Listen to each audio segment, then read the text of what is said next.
Contrastes: incredulidad y rebelión versus amor y obediencia. Bienvenidos a mi podcast y canal YouTube. El día de hoy desarrollaremos el episodio número 5 de nuestro estudio del libro de Deuteronomio.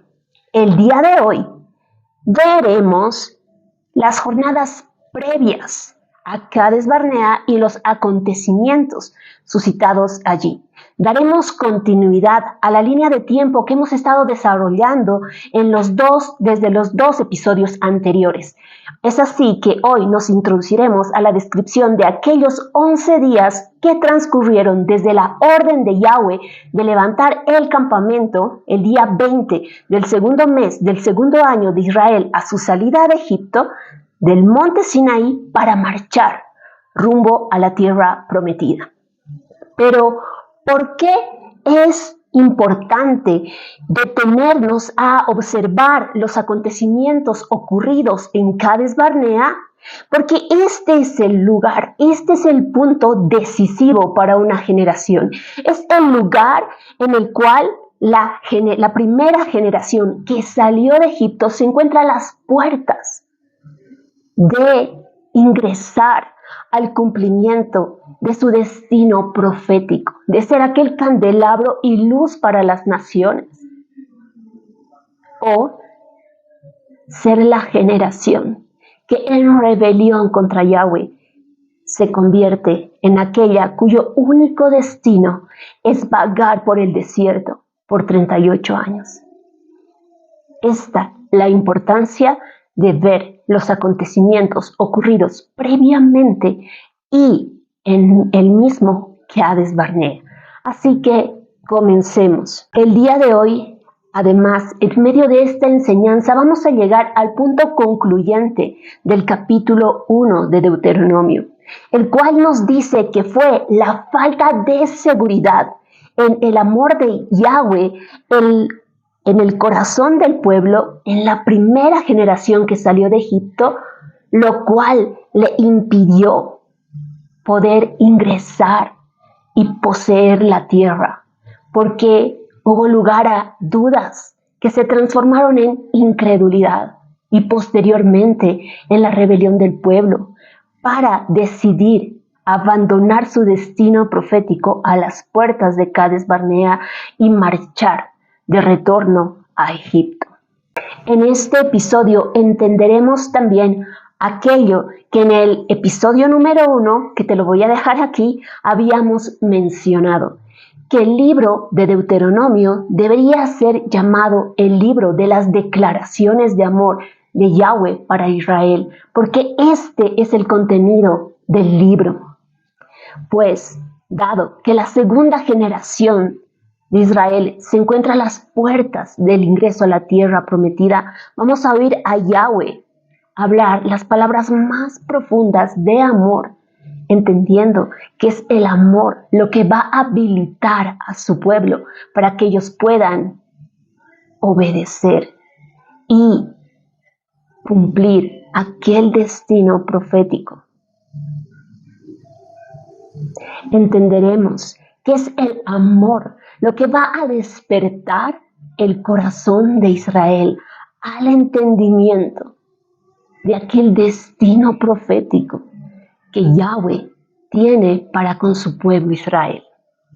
Así que vamos a empezar leyendo Deuteronomio 1 y nos vamos a remitir a los versículos 6 y 8, en los cuales se nos menciona que tras un año de Israel haber estado acampando al pie del monte Sinaí, Yahweh les da la orden de que ya por muchos días han estado allá y que ahora Moisés debe levantar el campamento y marchar rumbo a la tierra prometida. Este mandato hemos visto en Números 10:11 que ocurre el día 20 del segundo mes del segundo año de su salida de Egipto. A este punto, Yahweh ya había cumplido 2 de las 3 grandes implicaciones que conllevaba aquel pacto que él había hecho con Abraham. Y es que la su descendencia ya se había multiplicado en tal número que podían llamarse una nación. Pero no eran cualquier nación. Ellos se habían constituido en una nación sacerdotal, en aquellos que portaban el nombre de Yahweh a partir de su pacto celebrado en Sinaí. Pues a partir de esto ellos cargaban con la presencia de Yahweh. Tenían, porque Yahweh les había confiado la instrucción, tenían su Torah, aquel testimonio de cómo debe vivir una nación santa y consagrada al Eterno, para dar testimonio acerca de quién es el creador de cielos y tierra, el Eterno Yahweh. Asimismo, llevan consigo el tabernáculo, aquel tabernáculo que había sido erigido días antes. Era el que se encontraba en posesión de Israel, la morada de Dios entre los hombres.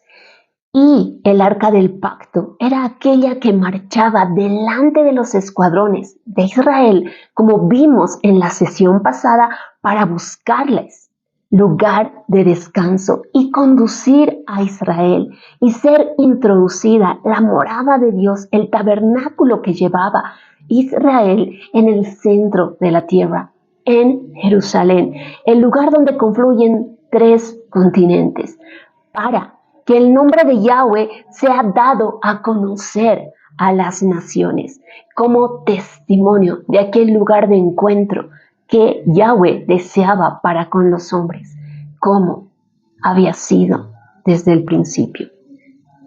Así que Israel, en lo natural, podemos ver que en estas 11 jornadas se va a encontrar marchando por el desierto Sinaí rumbo a la tierra prometida. Mas en lo espiritual debemos observar algo más contundente.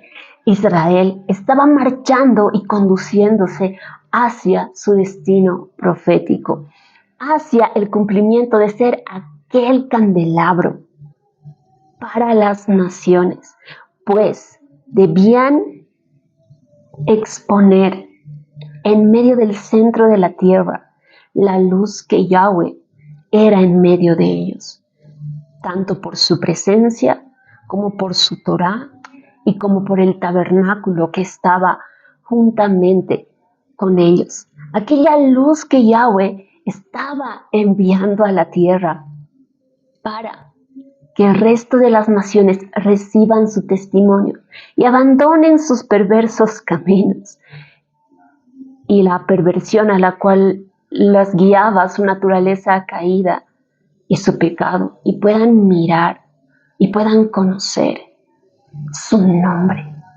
Yahweh, el Dios de Israel. Paréntesis.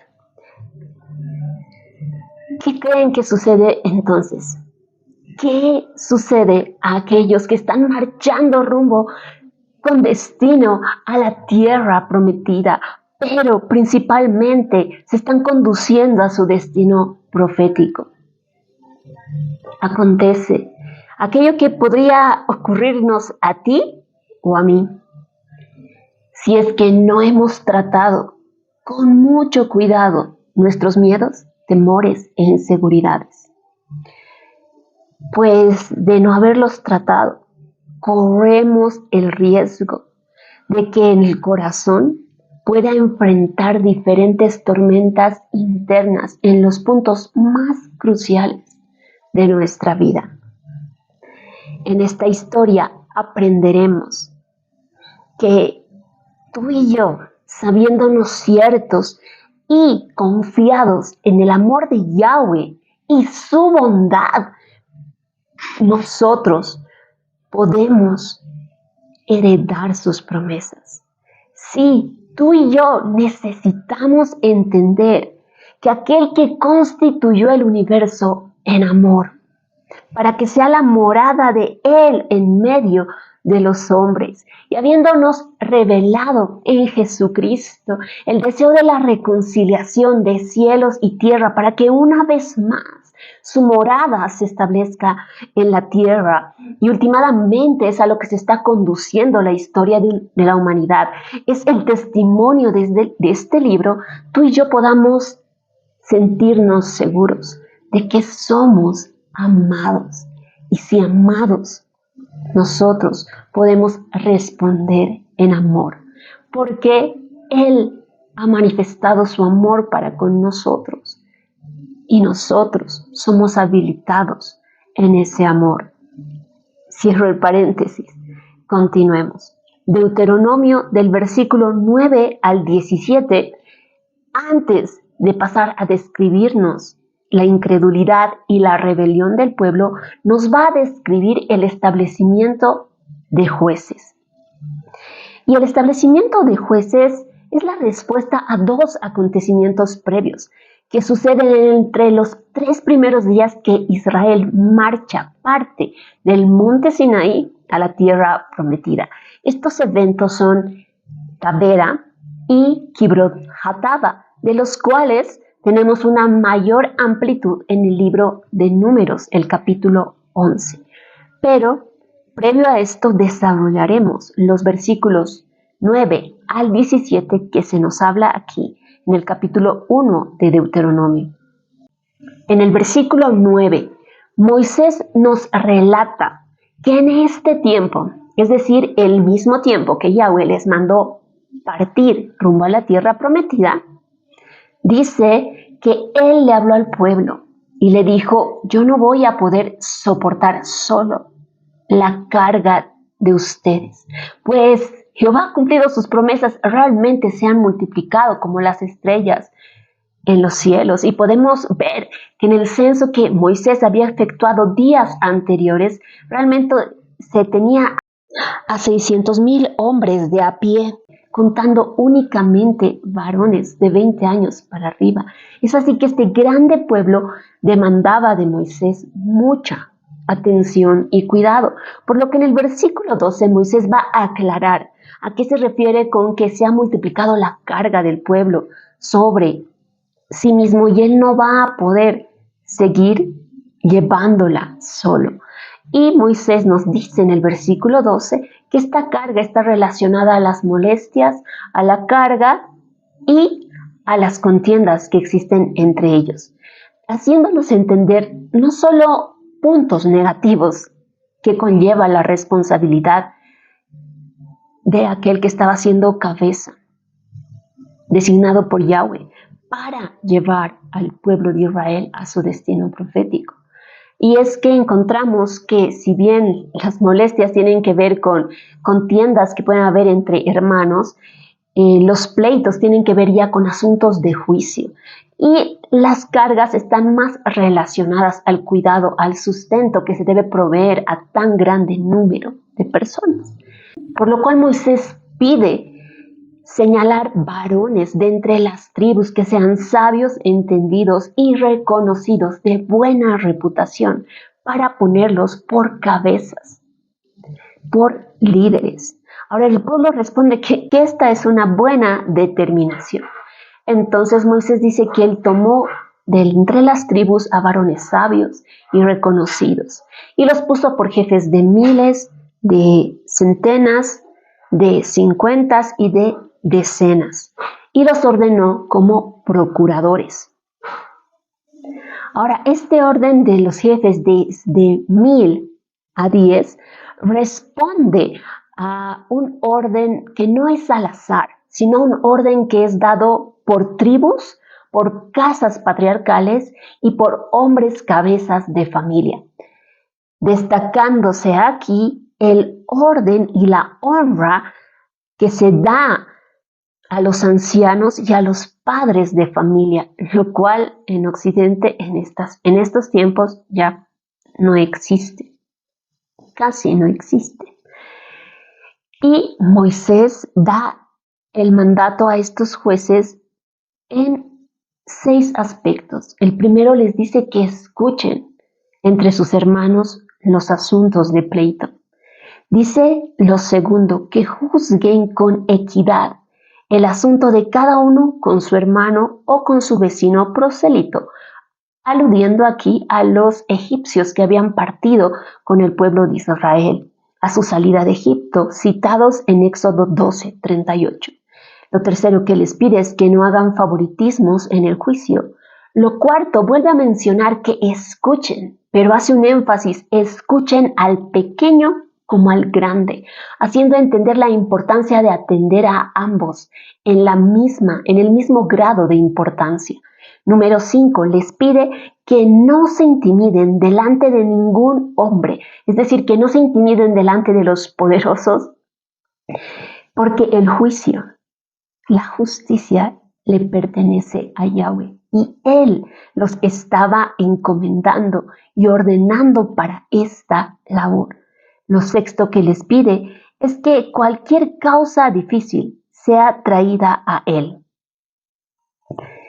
Es muy importante señalar que la instauración de estas autoridades son vitales en medio de un mundo fracturado y son establecidas para traer justicia. Es así que en el capítulo 16 de Deuteronomio vamos a ampliar esto que se habla acerca de la justicia en los tribunales, donde Moisés además añadirá que las personas encargadas del juicio no deben hacer favoritismos, ni aceptar regalos ni sobornos para cegar los ojos y torcer los dichos de su boca, porque solo la justicia debe ser perseguida por aquellos a quienes Yahweh les está encomendando el asunto. Respecto a esta porción de Deuteronomio que Moisés está recordando al pueblo, hay algunos comentaristas que lo relacionan a Éxodo 18, cuando Yetro, el suegro de Moisés, lo visita y le da la sugerencia de ordenar jueces. Otros hablan de que este evento se está remitiendo a Números 11, y yo personalmente debo decirles que concuerdo más con esta segunda posición, porque vamos a ver claramente que en el contexto que se está relatando Deuteronomio, en el versículo 9 nos dice que en aquel tiempo, ¿cuál tiempo? El versículo 6, en el tiempo que Yahweh les da la orden de levantar el campamento y marchar, es cuando él se da cuenta que no puede ya llevar solo, dirigir a este pueblo, llevar toda su carga. Y además de esto, nosotros vamos a ver en el capítulo 11 de Números que los ancianos que Yahweh manda a llamar por Moisés, estos 70 ancianos, para que venidos a la puerta del tabernáculo, Yahweh tomara del espíritu de Moisés y los repartiera sobre ellos, para después oírlos profetizar y ser instaurados por líderes sobre el pueblo. Yahweh añade, así estos compartirán la carga del pueblo contigo. Por ambos puntos nosotros podemos entender y personalmente apoyar que esta descripción de estos jueces está referida a Números 11 y corresponde tanto a la petición de Moisés como a dos acontecimientos previos que gestan esta petición en Moisés. Y estos eventos son Tavera y Kibrot Hatava, los cuales vamos a ver a continuación. Evento número 1, Tavera. Números 11, 1 al 3. Día 23 del segundo mes del segundo año de Israel a su salida de Egipto.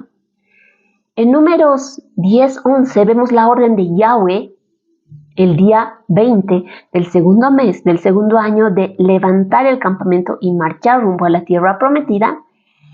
Y en el mismo capítulo, en el capítulo 10, el versículo 33, leemos que transcurridas 3 jornadas, es decir, 3 días, leemos a continuación en el capítulo 11 que el pueblo empieza a murmurar acerca de Yahweh. Y Yahweh oye esta murmuración.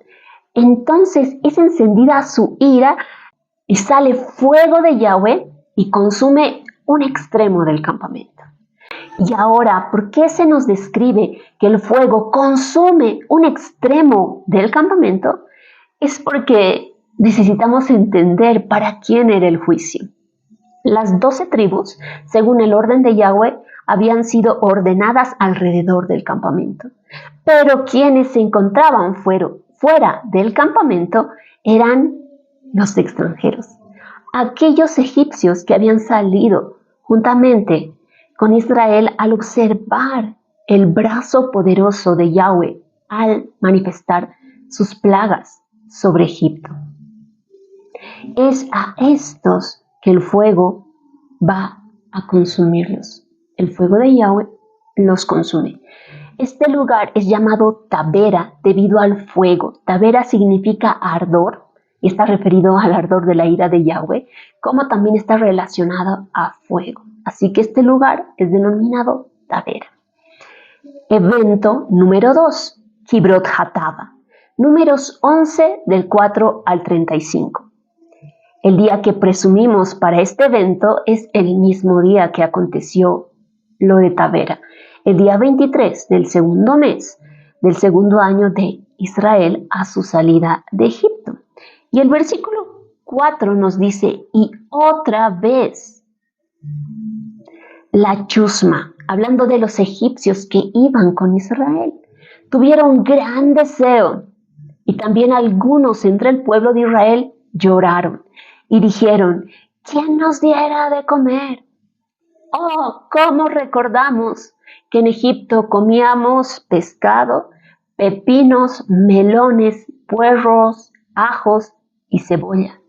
Mas ahora nuestros ojos no ven otra cosa sino este maná. Y nuestras almas están secas. Y con estas palabras menospreciaron a Yahweh. No solamente su provisión, sino menospreciaron al mismo Yahweh. Pues ellos no estaban llorando de hambre, sino estaban llorando en deseo de otro alimento. Y la Torá nos dice que familias enteras lloraban a la puerta de sus carpas. Justo aquí nos esclarece cómo era el maná. Y se nos dicen que eran semillas parecidas a las semillas de culantro, con un aspecto rojizo, y que cada mañana el maná descendía juntamente con el rocío. Y el pueblo lo recogía. Lo molía en molinos o en morteros y lo cocía en ollas. Hacía bollos con él y su sabor dice que era parecido a los bollos de aceite. Entonces, esta descripción es muy importante para más adelante. Pero, dada esta descripción de a qué sabía el maná parecido a bollos de aceite, vemos al pueblo llorando en deseo de algo más. Y ellos no están llorando, como les decía, por hambre, no están llorando porque no tienen que comer, están llorando porque tienen deseos de algo más que este maná. Con estas palabras, ellos despreciaron la provisión del Señor, despreciaron al Señor mismo. Es así que al oírlo, esto le parece muy mal a Moisés. Y también, así como Moisés, Yahweh, que estaba en medio del campamento de Israel, también lo oye. Y su ira es encendida. Y en medio de estos acontecimientos, Moisés se detiene y le abre su corazón a Yahweh y le reclama. Y le dice, no sé por qué dices que he hallado gracia a tus ojos cuando realmente yo evidencio que no le he hallado. Pues me has dado la carga de todo este pueblo, dice. ¿Recuerdas? Yahweh le dice, yo no concebí este pueblo, yo no lo engendré, para que tú me digas, cárgalo en tu pecho como la nodriza lleva al que mama, y llévalo a la tierra que con juramento juré a sus padres. Además, Moisés pregunta, ¿de dónde podría yo sacar carne para todo este pueblo? Y ellos lloran y me piden, danos de comer, danos de comer. Y Moisés añade, así que antes de seguir cargando con el cuidado de este pueblo, ahora te pido, mátame. Y Moisés prefiere morir, expresan sus palabras, a seguir llevando la carga, el cuidado de todo este número de pueblo. Y me encanta cómo Yahweh responde a este asunto y de lo primero que se encarga es de su siervo, de aquel a quien puso sobre su casa. Y le dice, Moisés, aparta 70 varones de entre las tribus, que sean conocidos por su buen nombre.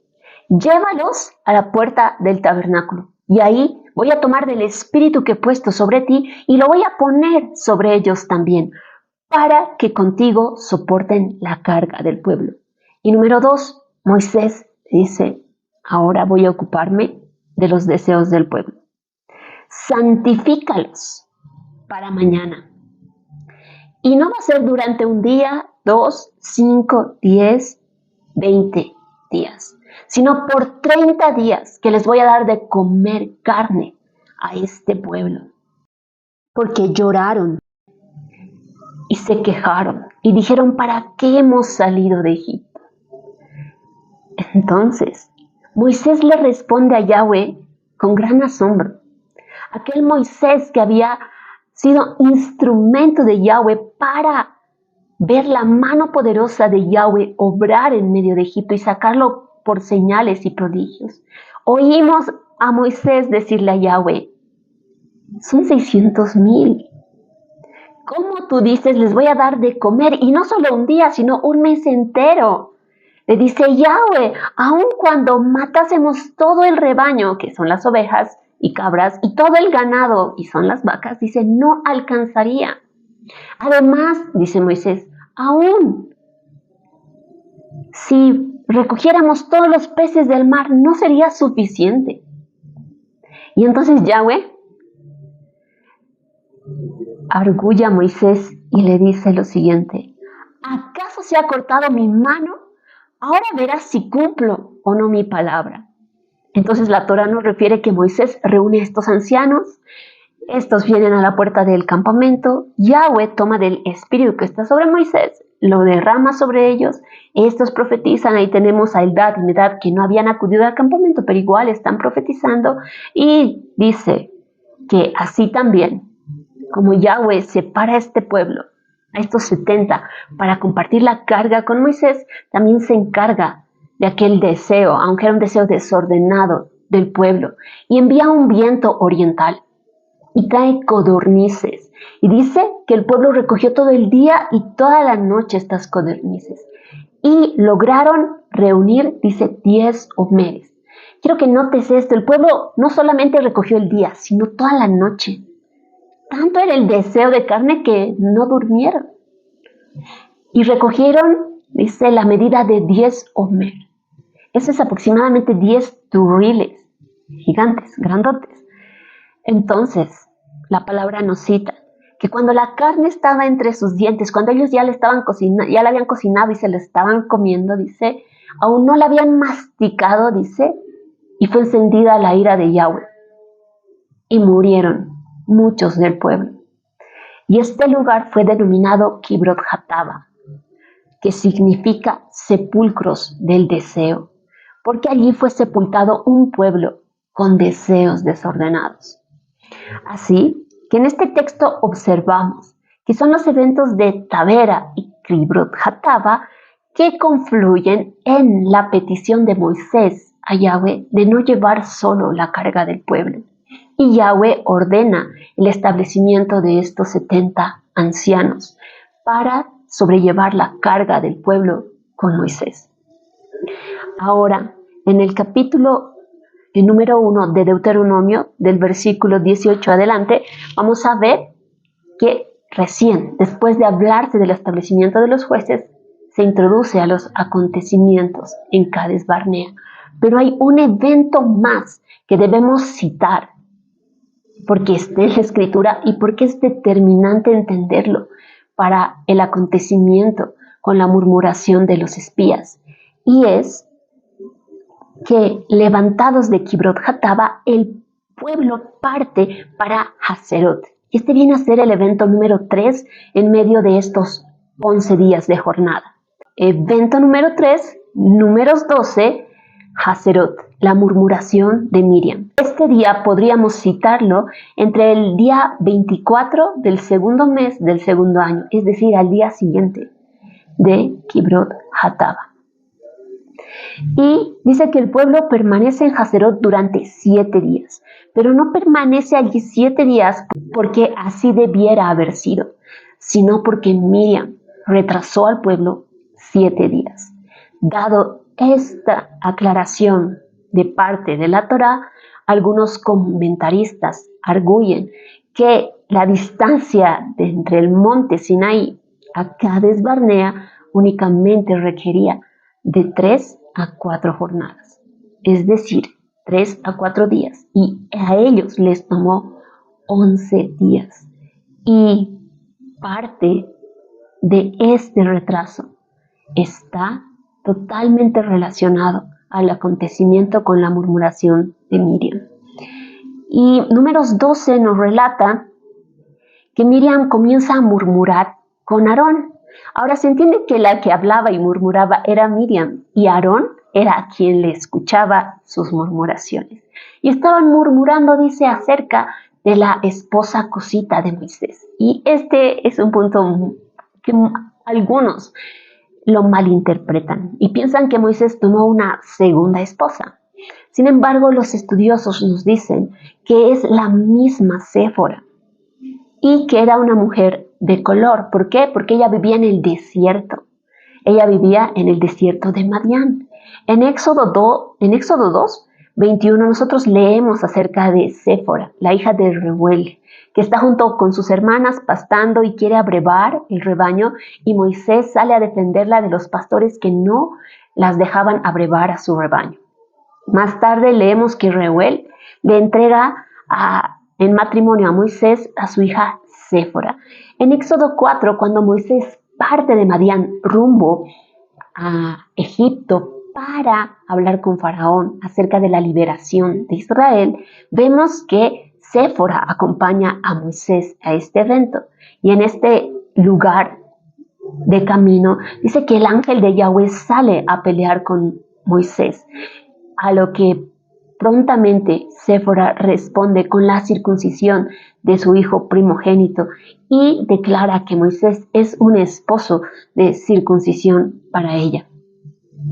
Y se detiene este enfrentamiento entre el ángel de Yahweh y Moisés manda de regreso a Séfora y a sus hijos a Madián. En Éxodo 18 encontramos que Jetro, el suegro de Moisés, al venir a Moisés trae consigo a Séfora, la mujer de Moisés, y a sus 2 hijos, ya que Moisés los había despachado anteriormente.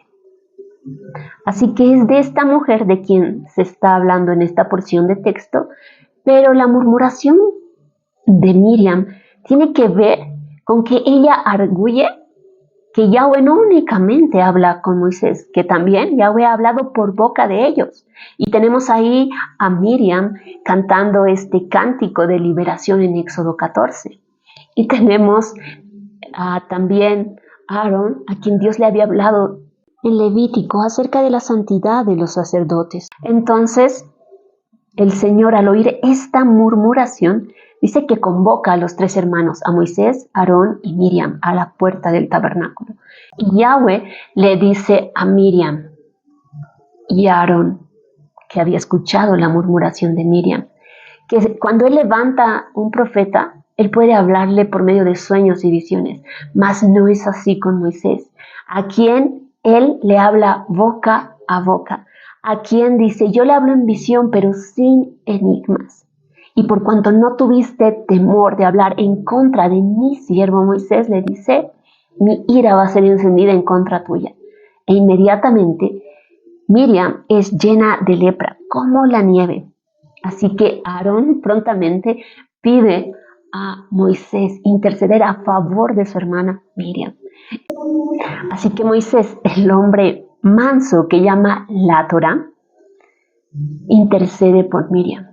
Y Yahweh le responde que Aun si su padre natural le hubiese escupido en la cara a Miriam, ella guardaría impureza durante 7 días. Así que mínimamente había de cumplirse este periodo de 7 días hasta su restauración. Y esta es la razón por que el pueblo tuvo un retraso de 7 días en el camino del monte Sinaí hacia Cades Barnea para empezar a subir y poseer la tierra. Es muy importante entender la gravedad y las implicaciones de la murmuración, los cuales vamos a desarrollarlos en el siguiente episodio, la siguiente semana. Hasta este punto hemos desarrollado los acontecimientos previos a Cades Barnea. Ahora vamos a introducirnos a los acontecimientos acaecidos en el mismo Cades Barnea. Vamos a ver el acontecimiento de los 12 espías. Para esto voy a pedirte que puedas darle like a este video, compartir, suscribirte y activar la campanita para que puedas recibir las notificaciones siempre que suba un video dando continuidad a este estudio.